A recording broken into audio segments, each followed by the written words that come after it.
Yang pertama kita bacakan dulu. Yang pertanyaan ada di YouTube ya. Iya. Dari Yong Kahfi.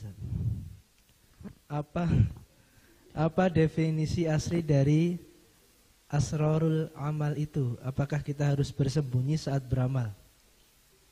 Syukran Ustaz. Ini memiliki dua arah. Asrarul amal atau amalus sir. Kalau asrarul amal, rahasia amal. Yang dimaksudkan adalah tujuan beramal. Jadi amalan itu wajahnya mungkin satu, tapi hakikat di dalamnya ada beberapa. Ya. Ada karena kemunafikan, ada karena dunia, ada karena Allah. Itu asrarul amal. Yang perlu kita perhatikan asrarul amal itu, ya, kita bukan hanya melihat dohir amalnya, tapi motivasi, tujuan daripada apa yang dia lakukan. Itu penting untuk kita perhatikan. Atau yang dimaksudkan al-amalu sir, kalau amal sir adalah amalan yang dilakukan tidak di depan manusia. Terutama takut kepada Allah, menangis, itu sangat bagus kalau dilakukan baina wa bainallah. Seperti dalam hadis sahih, wa rajulun dzakarallahu khalian fafadat ainah. Dan seseorang yang mengingat Allah kemudian takut kepada Allah dan berderai air matanya. Terima kasih. Pertanyaan kedua Ustaz dari Hasna Faros. Assalamualaikum Ustaz. Tolong jelaskan tentang karomah yang dimiliki beberapa kiai. Sebetulnya ada namanya karomah. Banyak banget ya. Yang penting bukan masalah karomahnya, tapi bagaimana orang itu. Ya. Karena apa? Kemuliaan seseorang bukan karena apa yang diterima. Jadi apa yang kita terima belum tentu menunjukkan kemuliaan kita. Tapi kemuliaan apa yang kita lakukan. Karena apa? Orang mendapatkan macam-macam karomah, ternyata refleksinya malah kufur kepada Allah, jadilah dia orang hina. Adapun yang ditanyakan, ya banyaklah. Di antaranya, ya saya tahu itu, dapat duit, nggak habis-habisnya dipakai. Seperti Ibunda Aisyah kan ngomong gitu juga. Jadi Rasul ketika meninggal itu meninggalkan beberapa gandum. Itu dipakai kok nggak habis-habisnya. Akhirnya Ibu Aisyah katakan, maka aku takar. Ketika takar maka habis. Ya. Ya ada juga di antara mereka yang punya karomah. Ya, contohnya salah satu karomah itu karomah Muhammadunul Arba'ah.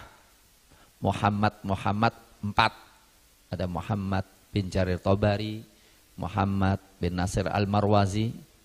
Jadi tiga-tiganya itu, empat-empatnya itu kelaparan. Terus akhirnya pokoknya di antara kita harus cari makan, kita udah nggak kuat ini. Kemudian diundi, keluarlah seorang dari mereka, tapi juga nggak berani juga. Gimana caranya itu? Akhirnya biarlah aku tak sholat dulu. Di tengah setelah selesai sholat, tiba-tiba ada yang ngetuk pintu. Ada apa? Ini ada titipan dari Wazir Kolun, ya, dari Raja Kolun. Ya. Apa dia mimpi? Tolong cari itu Muhammad Arba itu kelaparan itu. Gitu. Ternyata dikirimi bahan-bahan makanan itu. Itu salah satu bentuk karomah. Ya, terima kasih.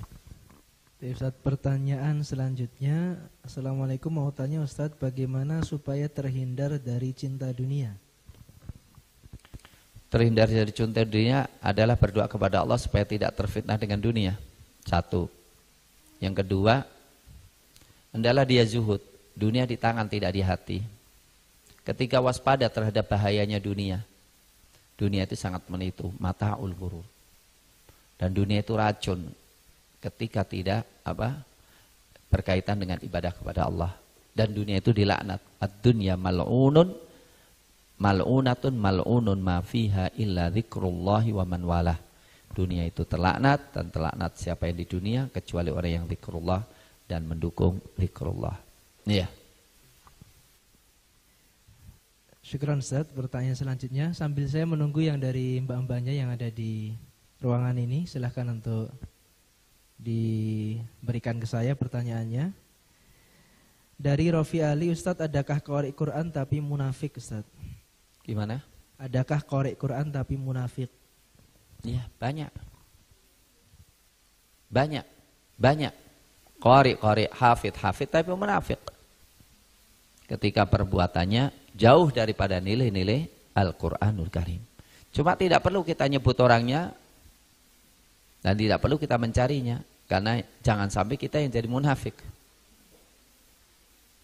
Coba kita lihat, Umar bin Khattab itu mengatakan saking takutnya jadi munafik. Tapi munafiknya bukan munafik i'tiqadi, munafik amali. Umar itu nyumpahin Hudzaifah, aku bersumpah, apakah Rasul menyebut aku seorang munafik? Katanya, tidak, dan aku nggak ngasih tahu selain engkau. Beliau takut banget. Jadi dikatakan oleh Abdullah bin Abi Mulaikah dalam kitab Fathul Bari, adraktu thalathina min ashabi Rasulullah ma wahid minhum ya'man ala nafsi minan nifaq. Aku dapatkan 30 dari sahabat, tidak seorang pun di antara mereka yang merasa aman dari munafik. Jadi munafik itu sering terjadi apa? Enggak merasa dirinya munafik. Contoh, dalam Quran, zikir itu ada 3 kondisi orang berzikir. 1, zikirnya banyak, itu beriman. Enggak pernah zikir itu kafir. Zikirnya dikit munafik atau beriman? Sifat orang munafik kok, la yadhkurunallaha illa qalila. Kira-kira kita zikir termasuk banyak atau dikit kita? Hah? Jadi zikir kita dikit atau banyak? Nah ini, maka kalau kita zikir kita dikit termasuk bagian munafik, cuma munafik amali. Ya, harus kita berbanyak.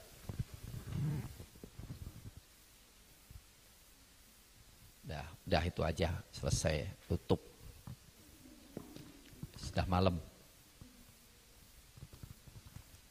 Sekarang kita persilahkan untuk yang di dalam ruangan. Pertanyaan dari santriwati, Ustadz, benarkah ada sunnah bahwa kita harus sholat sunnah ba'diyah misalnya setelah sholat wajib, berpindah tempat atau berbeda tempat dengan posisi sebelumnya saat sholat wajib? Jazakumullah, Ustadz. Kaitan pada tempat itu dalam rangka apa? Karena setiap tempat yang kita pakai menjadi saksi. Nah supaya tadi yang pakai sholat wajib jadi saksi wajib, nanti yang surat maka pindah tempat karena itu. Ada hadis, ya. Saya pernah membaca hadis itu bahwa apakah di antara kalian tidak bisa untuk pindah tempat untuk sholat sunnahnya? Karena apa? Yauma idzin tuhadditsu akhbaraha. Ya. Saya melihat itu suatu yang sunnah, mustahab untuk pindah tempat. Ya. Ya, terakhir Ustaz, sebelum kita ada lagi pertanyaan yang dari silakan dikirim sini, Mbak. Assalamualaikum Ustaz, bagaimana jika orang berilmu dan takut pada Allah namun hanya takut tanpa rasa berharap? Jazakumullah, Ustaz. Takut itu ada 2 ya. Takut menimpa dirinya bahaya. Yang kedua takut kehilangan sesuatu yang berharga. Jadi takut itu harus. Takut kehilangan cinta Allah. Takut kehilangan inayah Allah. Itulah yang doa Nabi. Wala takilni ila nafsi tarfata ainin. Ya Allah, janganlah engkau biarkan aku. Serahkan nasibku kepada diriku sendiri walaupun sekejap mata. Harus. Al-khauf itu harus. Al-khauf min makrillah. Takut dari makar Allah Subhanahu wa ta'ala. Itu satu kewajiban. Enggak boleh kita merasa aman. Ya.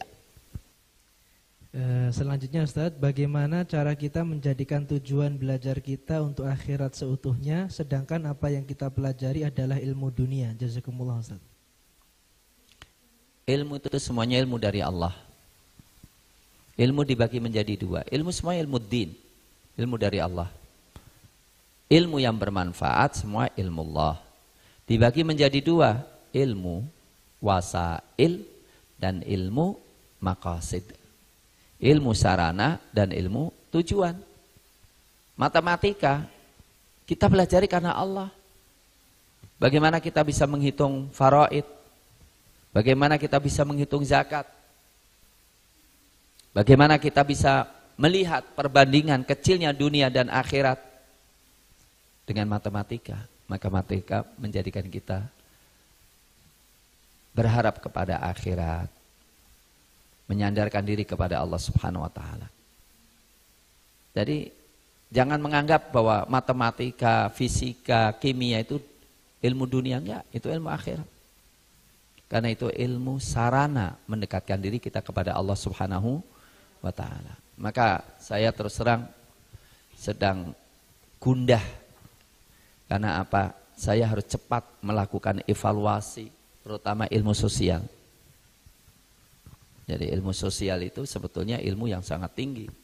Social engineering. Jadi yang IPS itu jurusannya apa? Menguasai Indonesia ini dan membangun sosial Indonesia dengan ridha Allah. Maka apa? Sosiologi harus punya, saya akan bongkar semuanya itu. Ya. Saya akan minta apa arah ini ya. Jadi sejarah sosial itu sesuatu yang menjadi perhatian kita di awal-awal ini. Saya akan bongkar harus Islamisasi. Karena itu sebetulnya luar biasa. Ilmu-ilmu sosial itu ilmu yang menguasai. Perpolitikan dipegang oleh orang-orang yang ilmu sosial. Politik dipegang oleh orang yang sosial. Masyarakat dipegang. Itu harus. Jadi kita harus punya filosofi yang sangat kuat. Sunnatullah fil hayah, sunnah Allah dalam kehidupan. Ya, ini menjadi prioritas yang harus kita selesaikan dalam cepat. Ya, terima kasih. Ustaz, selanjutnya mohon penjelasannya tentang tafsir Israiliyat, Ustaz, dan bagaimana hukumnya. Israiliyat, sebagaimana Rasulullah SAW mengatakan, hadithu an bani Israila wala haraj. Ceritakan dari Bani Israel dan tidak mengapa. Tetapi apa? La tusaddiquhum wa la tukadzibuhum. Janganlah dibenarkan dan jangan pula dipercaya. Israiliyat bersifat akhirat. Kita nggak perlu membenarkan dan tidak perlu mendustakan. Karena mungkin benar, mungkin salah. Kalau kita dustakan nanti mendustakan yang benar. Kalau kita benarkan, membenarkan sesuatu yang salah. Hanya sekedar ilmu pengetahuan aja, oh begitu ya gitu. Kecuali seperti penjelasan tadi dan ya kaitannya dengan makna atau contoh kasus ya, yang tidak menambah hukum baru dalam Islam, nggak ada masalah kita pakai. Ya. Ustaz, selanjutnya dari Sofiana. Assalamualaikum Ustaz. Afwan Ustaz, bagaimana penjelasan mengenai syuhrah? Lalu bagaimana jika seorang laki-laki memakai gamis, yang mana di Indonesia tidak banyak orang yang memakai gamis, Ustaz? Jazakumullah khair. Ya, syuhrah yang menyebabkan fitnah, nyeleneh banget, ya nggak boleh. Tapi kalau tidak sampai ke sana, ya, dan itu sesuatu yang baik dan tidak membuat fitnah besar, maka tidak mengapa. Jadi syuhrah itu ketika terlalu nyeleneh, saya melihat gamis tidak terlalu nyeleneh. Sudah ada sejak awal dulu, ya. Sejak awal dulu interaksi Indonesia dengan Arab tuh sudah lama, bukan seperti syuhrah. Ya. Tapi ya pakaian yang merasa dirinya itu paling baik di masyarakat, paling hebat, itu yang tidak dibolehkan. Kemudian menjadikan fitnah. Ya. Ya. Sudah cukup dari ya. Dengan pertanyaan terakhir tadi kita juga berarti sudah selesai pula kajian kita pada malam hari ini, dan banyak sekali hikmah-hikmah dan untian-untian hikmah, manfaat-manfaat yang kita bisa petik dari kajian kita pada malam hari ini. Kita ucapkan banyak-banyak terima kasih pada guru kita Ustadz Mu'inuddinillah. Semoga apa yang kita kaji pada malam hari ini bisa kita ambil banyak manfaatnya. Kita akhiri dengan hamdalah dan bacaan kafaratul majlis. Alhamdulillahirabbil alamin. Subhanakallahumma wa bihamdika asyhadu an la ilaha illa anta astaghfiruka wa atubu ilaik. Wa akhiru da'wana alhamdulillahirabbil alamin. Assalamualaikum warahmatullahi wabarakatuh.